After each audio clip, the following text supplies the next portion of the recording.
आप सभी को राधे राधे। आज हम लोग बायोलॉजी के टॉपिक पर जनन तंत्र यानी रिप्रोडक्टिव सिस्टम से रेलवे में जितने भी सवाल पूछे गए हैं उसको कंप्लीट करेंगे।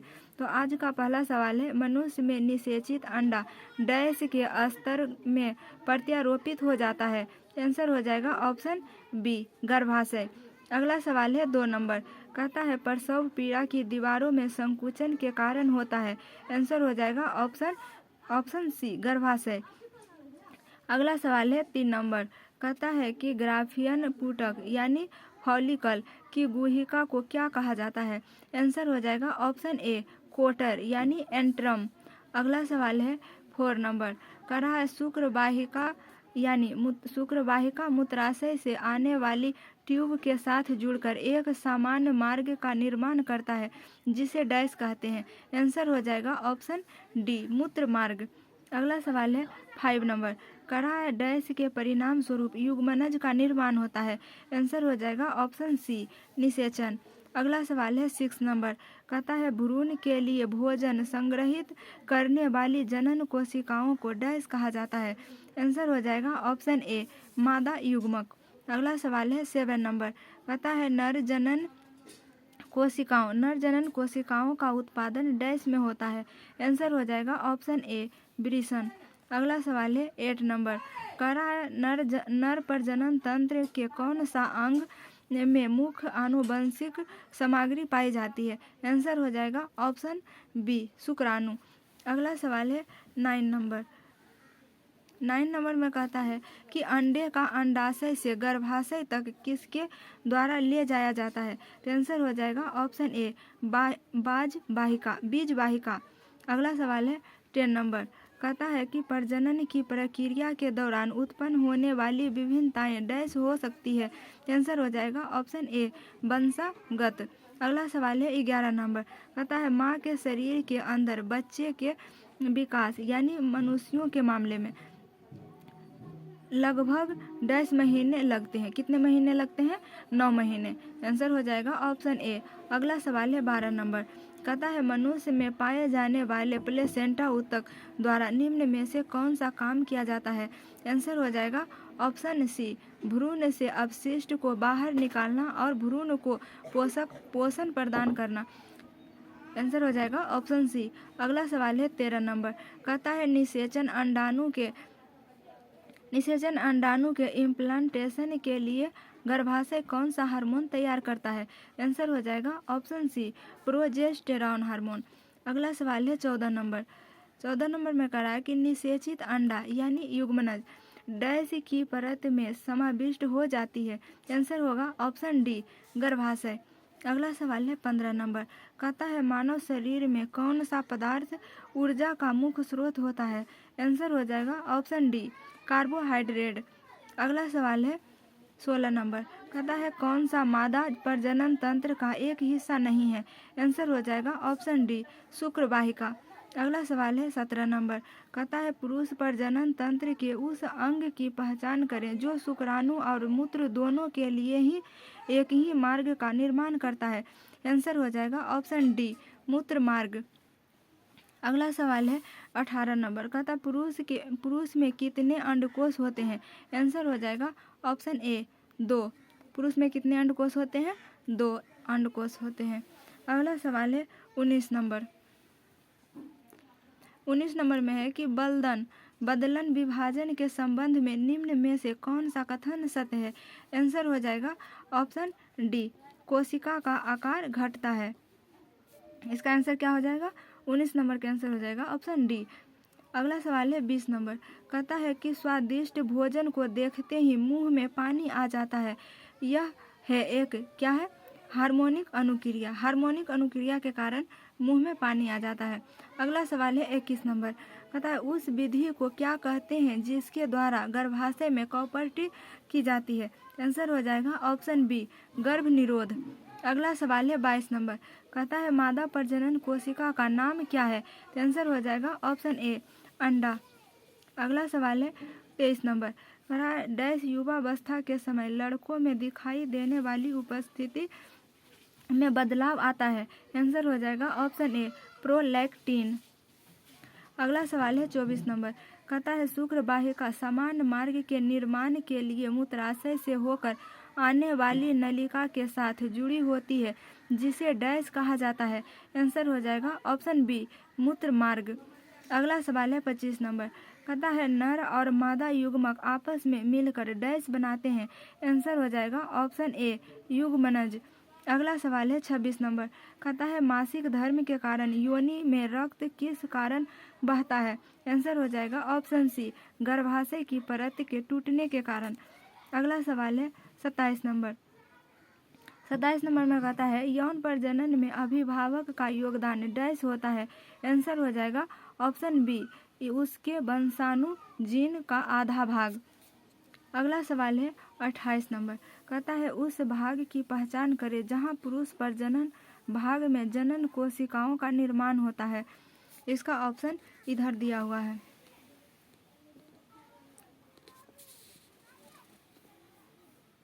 इसका आंसर हो जाएगा ऑप्शन डी, ब्रीसन।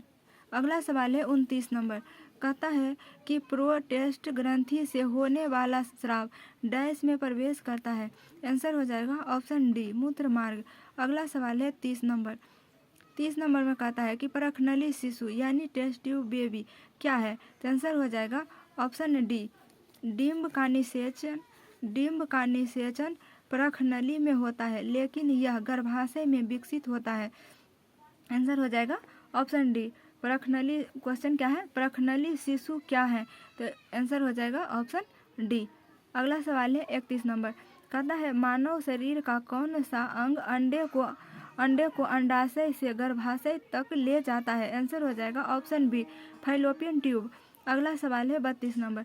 कहता है कुछ महिलाओं में कुछ समस्या के कारण फलन नहीं हो सकता।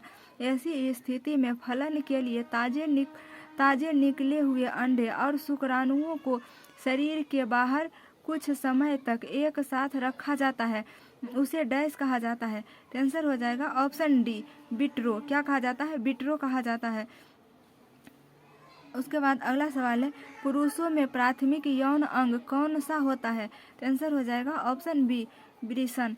अगला सवाल है 34 नंबर। कहता है मादाओं में अंडाणु उत्पादन की प्रक्रिया को क्या कहा जाता है। आंसर हो जाएगा ऑप्शन ए, अंड जनन। अगला सवाल है मानव शरीर में प्रोस्टेट एक डैश है। आंसर हो जाएगा ऑप्शन बी, ग्रंथि। प्रोस्टेट क्या है, एक ग्रंथि है। अगला सवाल है 36 नंबर। कहता है महिलाओं में यौवन की शुरुआत किससे होती है। आंसर हो जाएगा ऑप्शन डी, रजोदर्शन से। अगला सवाल है 37 नंबर। 37 नंबर में कहता है मनुष्य के नवजात शिशु को स्तन ग्रंथि से निकले पहले स्राव को पिलाया जाता है, जिसे कोलेस्ट्रम कहते हैं। कोलेस्ट्रम डैश प्रदान करता है। आंसर हो जाएगा ऑप्शन बी, रोग प्रतिरोधक शक्ति। कोलेस्ट्रम क्या प्रदान करता है, रोग प्रतिरोधक शक्ति। अगला सवाल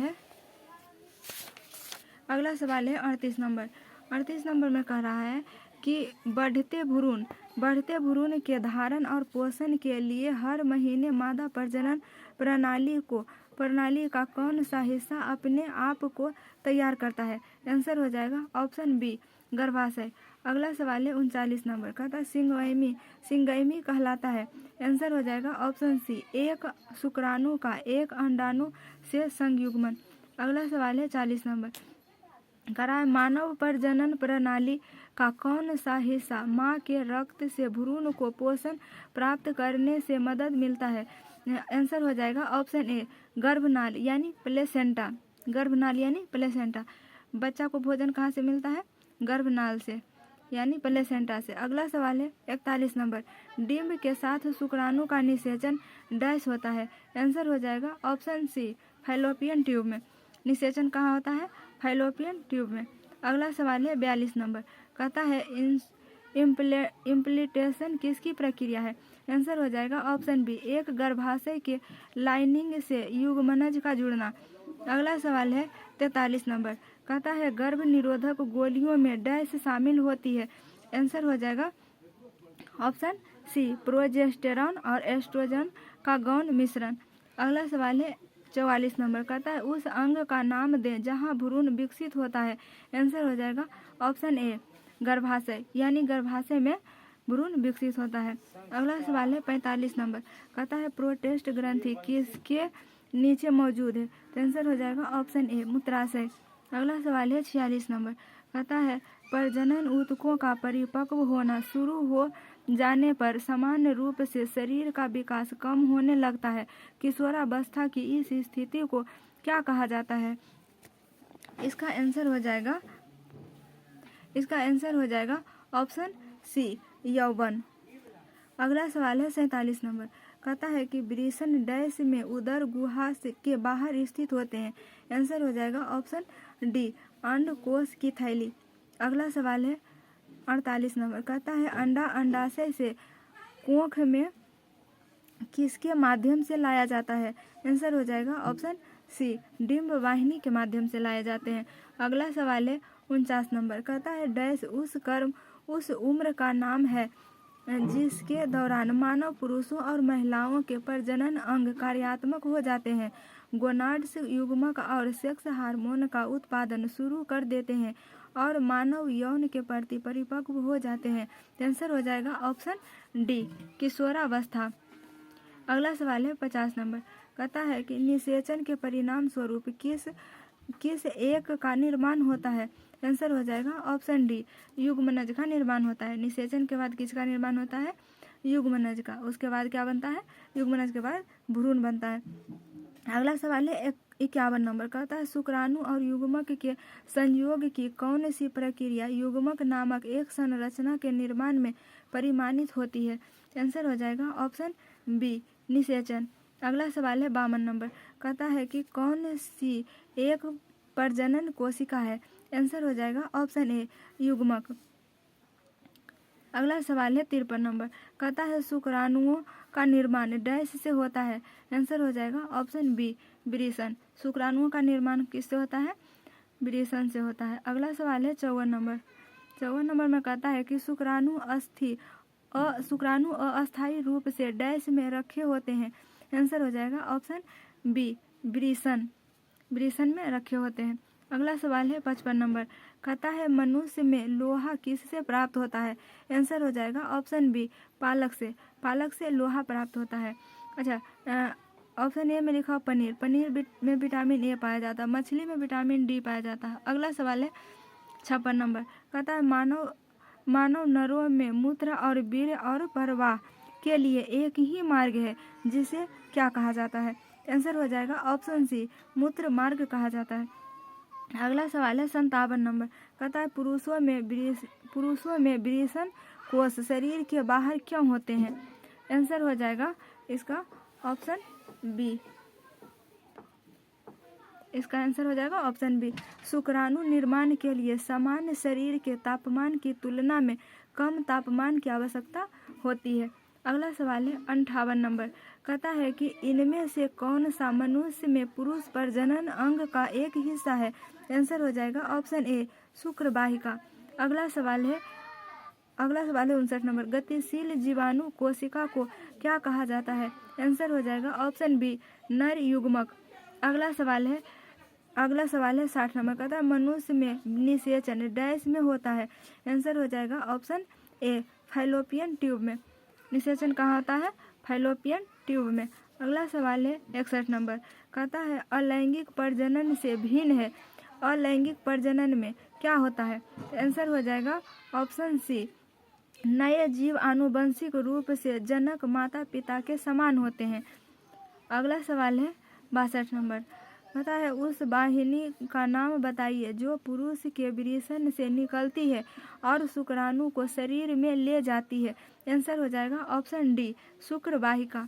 अगला सवाल है 63 नंबर, कहता है गर्भाशय डैश के माध्यम से योनि में खुलता है? आंसर हो जाएगा ऑप्शन डी गर्भाशय ग्रीवा। अगला सवाल है 64 नंबर, कहता है डैश बढ़ते भ्रूण के लिए पोषक ऊतक के रूप में कार्य करता है?